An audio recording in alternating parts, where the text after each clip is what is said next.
বন্ধুরা, তোমরা কেমন আছো? আশা করি ভালো আছো। আমিও ভালো আছি। আমি আবার একটা নতুন ব্লগ নিয়ে চলে আসলাম। শ্রাবণ মাসের দ্বিতীয় সোমবার। আর আজকে আমি দ্বিতীয় সোমবার উপোস করেছি। মানে গায়ে মানে উপোস মানে এই আজ এখন সকাল সকাল জল ঢালবো, মানে 11টার মধ্যে পুজো হয়ে যাবে, তারপরে খেয়ে নেবো। কারণ আমাদের তো কাল ওষুধের জন্য পুরো উপোসটা মন্দিরে গিয়ে করতে হবে না। প্রতি বছর আমরা মন্দিরে গিয়ে পুজোটা করি। এই জন্য এই বছর পুজোটা মন্দিরে গিয়ে করতে হবে না, ঘরেই জল ঢালবো। তো ঘরেই বাবাকে ডাকবো। সবার কাছে বাবা ভোলে বাবা মানে যেখান দিয়ে ডাকবে সেখান দিয়েই ভোলে বাবা সবার কাছে আসবে। তো সকাল আজকে উঠে গেছি, সকালে উঠে সকাল সকাল কাজগুলো করে নিই। চলো, আমার গাছে ফুল ফুটেছে, এই গাছের ফুল দিয়ে তোমাদের আমি পুজো দেবো। তোমাদের দেখাচ্ছি, দেখো গাছের ফুলগুলো টান করে চলেছি পুজোতে। দেখো আমার বাগানের ফুলগুলো দেখতে পাচ্ছ, তোমাদের দেখো একটু ফুলগুলো, এটা কত ফুটেছে। আর এখন বর্ষাকাল, আমি ফুল দিচ্ছি, আর আমি গাছে ভালো সার একটা দিচ্ছি। সবজি বছর পচিয়ে তোমরা তার মধ্যে 2-3 দিন এক সপ্তাহ মতো পচিয়ে রেখে গাছে দেবে, খুব সুন্দর সার হবে একটা। আমি গাছের ফুলগুলো সুন্দর করে তুলে দিচ্ছি।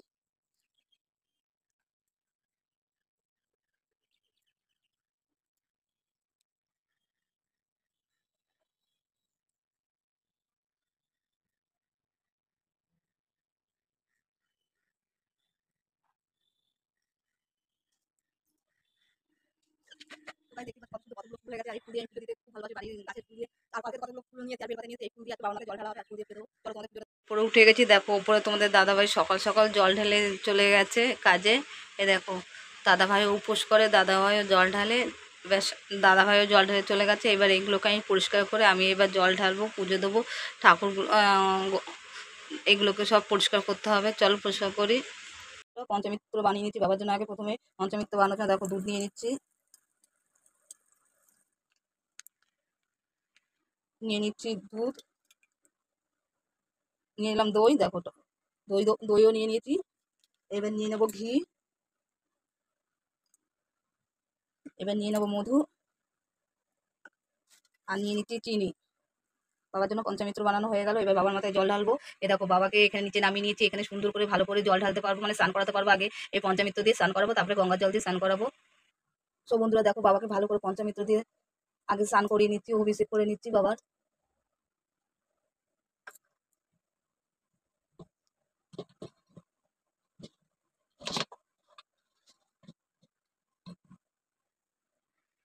এরপরে গায়ে দেখো গঙ্গার জল দিয়ে বাবাকে ভালো করে স্নান করিয়ে নিচ্ছি।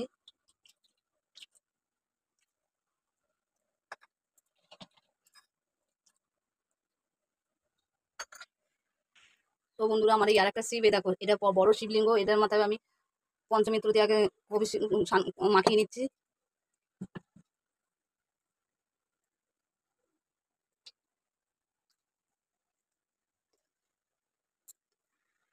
গঙ্গা জল দিয়ে ভালো করে স্নান করে নিলাম।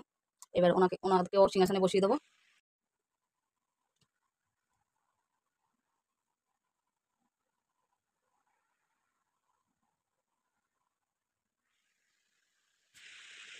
ওম নমঃ শিবায়, ওম নমঃ শিবায়, ওম নমঃ শিবায়, ওম নমঃ শিবায়, ওম নমঃ শিবায়, ওম নমঃ শিবায়, ওম নমঃ শিবায়, ওম নমঃ শিবায়, ওম নমঃ শিবায়, ওম নমঃ শিবায়।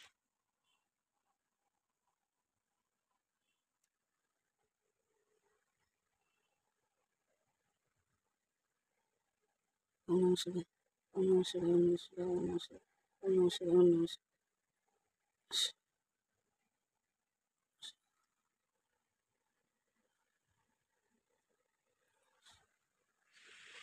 সোমবার বাবার মাথায় আতপ চাল অর্পণ করলে খুব ভালো হয়। আর তৃতীয় সোমবার এ দেখো, আমি সাদা তিল অর্পণ করছি। এই সাদা তিল তোমরা যদি চাও বাবার মাথায় দিতে পারো। সাদা তিল দেওয়া খুব ভালো। গোপন শত্রু যদি থাকে, তোমার শত্রু নাশ হবে। বাবার মাথায় সাদা তিল দিলে দ্বিতীয় সোমবার। আর তৃতীয় সোমবার তোমরা দেবে মুগের ডাল দিলে। যদি চাও এই 4টে সোমবার এই 4টে জিনিস বাবার মাথায় অর্পণ করবে, খুব খুব তোমাদের ভালো হবে। তোমাদের সব কিছু বাবা ভালো করবে। এই 4টে জিনিস, 4টে সোমবার 4টে জিনিস বাবার মাথায় দিয়েও। প্রথম সোমবার তো হয়ে গেছে আতপ চালের দেওয়ার দিন। আর তৃতীয় সোমবার আমি দিলাম তিল, আর সাদা তিল।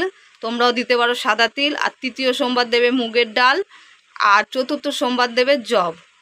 তো বোঝা গেল।